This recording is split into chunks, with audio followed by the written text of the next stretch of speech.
vidéo dédiée à la programmation en C. Dans la série précédente, nous avons abordé la configuration du fichier de configuration Makefile pour la compilation de nos programmes en C.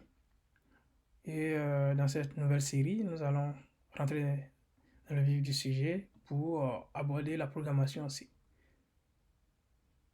De prime abord, nous allons aborder 4 points: les variables, les pointeurs, les structures, les unions, avant de passer à la prochaine étape qui va consister à manipuler les structures de données, les boucles et autres. Nous allons commencer par les variables. La question qu'on peut se poser, c'est qu'est-ce qu'une variable? Il faut voir une variable comme une case mémoire qui sert à stocker des données. Et chaque case mémoire a une adresse qui va permettre de pouvoir aller manipuler les contenus, les données qui y sont contenues. Du coup, ça, on aura besoin des pointeurs. Donc là, on parlera de références, donc passage par référence et autres. Donc, pour ne pas que ça soit trop abstrait, il faut le voir ainsi. Une variable sera considérée comme une case mémoire. Donc, vous voyez cette case-là comme une variable.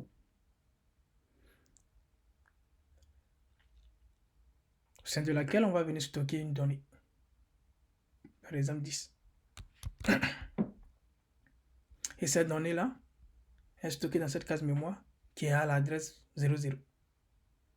Donc, c'est comme ça qu'il faut pouvoir imaginer la variable. Et cette donnée-là, c'est un entier. Donc, elle est typée. Donc, dans notre déclaration, nous allons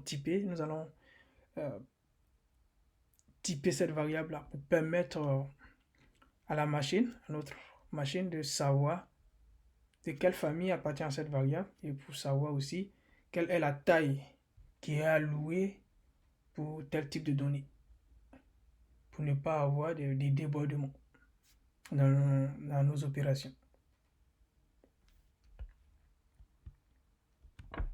Donc, on peut déclarer 25 ici. Donc, 26, autant pour moi, qui est la valeur qu'on a faite à cette variable-là qui est à l'adresse 02. Donc, il faut imaginer une variable comme une case mémoire qui permet de stocker des données. Et ces données qu'on stocke dans une variable peuvent être des données temporaires, comme des données qui sont fixes. Quand je parle de données temporaires, je fais allusion à des variables qui ont leur contenu qui change au fur et à mesure du processus d'exécution. Au fur et à mesure que le programme s'exécute, le contenu change. Par exemple, à l'adresse ici, au début de notre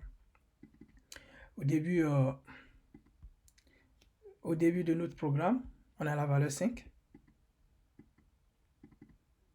On a la valeur 5. Et à la fin de notre programme, on va se retrouver à la valeur 10.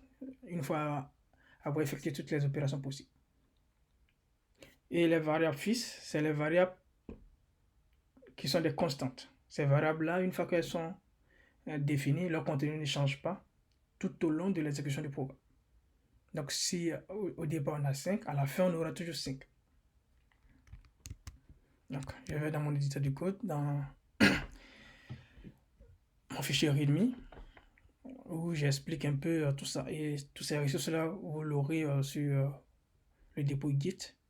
Vous pourrez lire pour lire tout en détail. Donc, comme on l'avait dit tantôt, une variable a un nom et a un type. Les variables sont typées. Et les types vont nous permettre de savoir sur quelle taille cette variable-là sera définie. Et vont nous permettre aussi d'éviter les débordements. Pour déclarer une variable, qu'est-ce qu'il faut faire? Il faut préciser le type de la variable. Donc, indiquer à la machine que la variable que je vais stocker là est de tel type. Indiquer le nom de la variable qui va nous servir à pouvoir manipuler ces données-là. Et cette étiquette-là sera rattachée à l'adresse. Donc, du coup, avec cette étiquette, on saura que c'est cette donnée-là qu'on a besoin autre. Pour pouvoir... Et c'est cette étiquette-là, généralement, nous allons voir dans notre programme et nous allons manipuler dans notre programme. Et il faut savoir que on peut déclarer, lors de la déclaration d'une variable, on peut l'affecter automatiquement ou pas. Ici, vous voyez qu'on déclare une variable, on met le type, on met le nom. Donc, par exemple, int va. Et vous voyez que cette déclaration-là, je n'affecte pas de valeur à cette variable. Par contre, on peut déclarer une variable en l'affectant automatiquement, en lui donnant une valeur. Si vous déclarez une variable que vous ne l'affectez pas sur le champ, rassurez-vous que si vous voulez l'utiliser dans votre programme, par exemple pour effectuer des opérations arithmétiques, il faut s'assurer qu'elle contient une donnée avant de pouvoir essayer de faire des opérations sur cette variable-là. Sinon, le programme, sinon votre compilateur va vous avertir d'une erreur. Par contre, par défaut, la contenu qui lui est alloué par la machine, c'est 0. Ça, j'aimerais le préciser.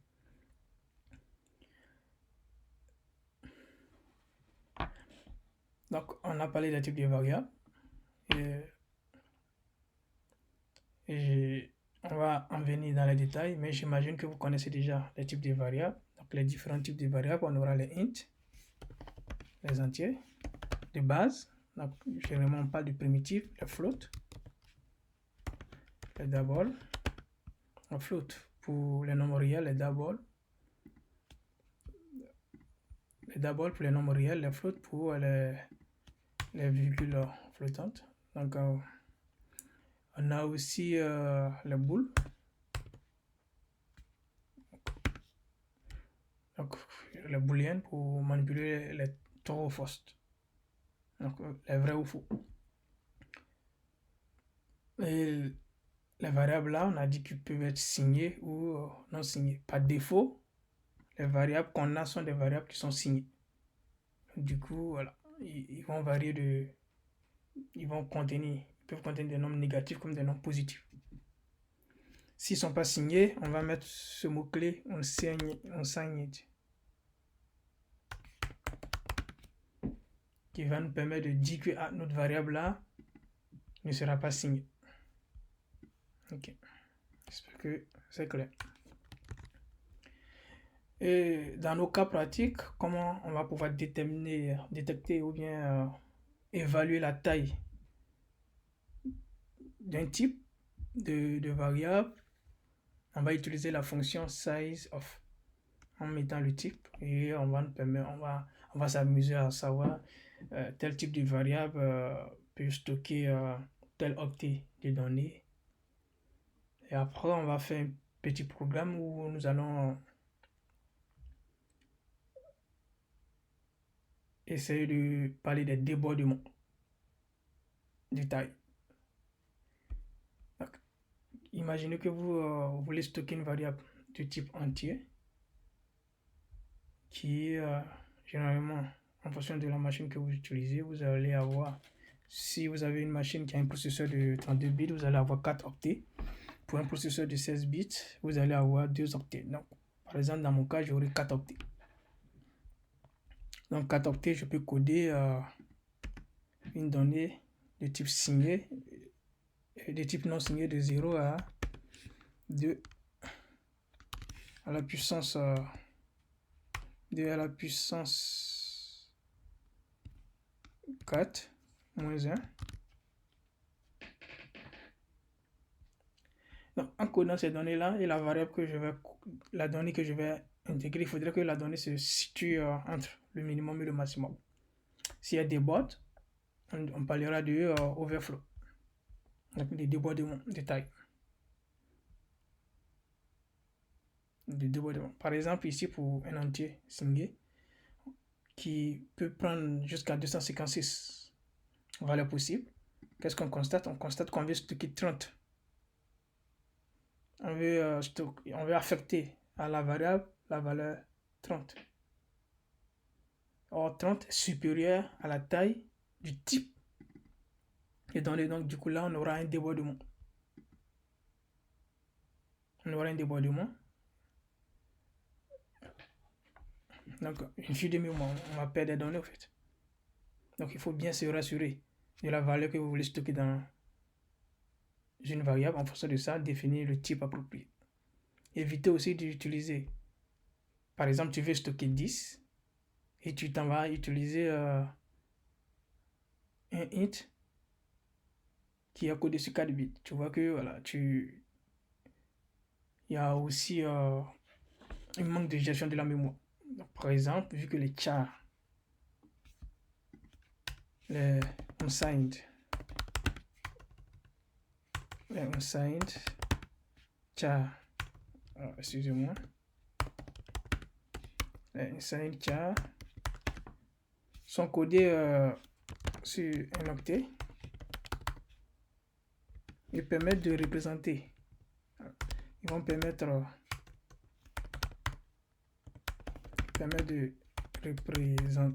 de représenter aussi, bon, on ne peut pas tout écrire, mais bon, permet de représenter aussi des nombres entiers. Donc, on pourra coder sur un octet. Donc, tu vas voir que 10 sera plus approprié. Il est plus approprié d'utiliser un unsigned char pour stocker une valeur. Pour la valeur 10, parce que voilà, elle n'est pas grande et elle peut être stockée sur un octet. Et là aussi, on économise de la mémoire.